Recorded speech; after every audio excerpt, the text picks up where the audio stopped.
Puzzles are a great way to develop self-correctional abilities in your child because they have inbuilt correction, which means if a piece doesn't fit, the child can self-correct their mistake without an adult intervention.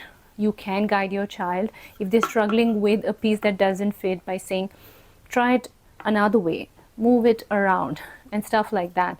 But puzzles are a great early lesson in developing that self-correctional ability in your child, because once your child develops that skill in them, which is basically, I can correct my mistakes, I have the ability to correct my mistakes, boost their confidence. And confidence is the first stepping stone to independence.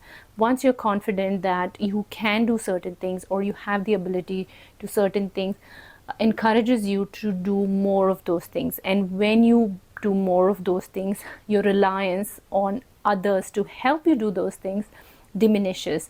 And that's why confidence is important for independence, and that can come from aha moments. And aha moments come because of a child indulging in activities where they've made a mistake but have been able to figure out the solution. And that's where puzzles come in. I know that's a long-winded answer to a question as to why does my child even need to play with a toy like this. It's because of that reason that I just gave. So when you're introducing any puzzle, and in this case we're talking about the single shape progression puzzle, you keep the pieces undone and you follow the show concept, which is slow hands, omit words, and you encourage your child to watch what you're doing, or you let them have a go. In a Montessori classroom they always show, but at home you can ask your child to have a go and ask them, would you like to play with it? If you're showing them, you pick up the smallest piece and you start from left to right and you show them how to fit the piece. It doesn't fit, like that. And then you pick the second piece, and then the third piece.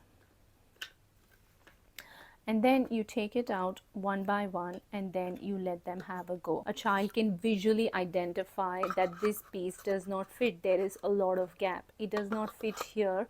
And what a coincidence. Aha, it fits here. And that is what gives them that sense of achievement. And a puzzle set like this is beautiful because there's nothing else distracting it. And this is a classic Montessori square progression puzzle.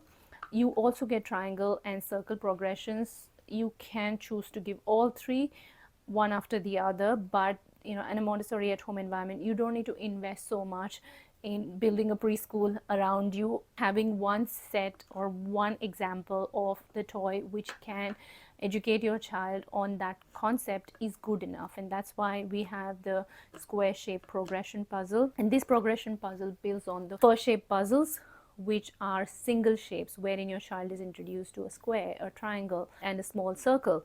And then this builds on that concept of first shapes, which is progression of that single shape. Happy learning.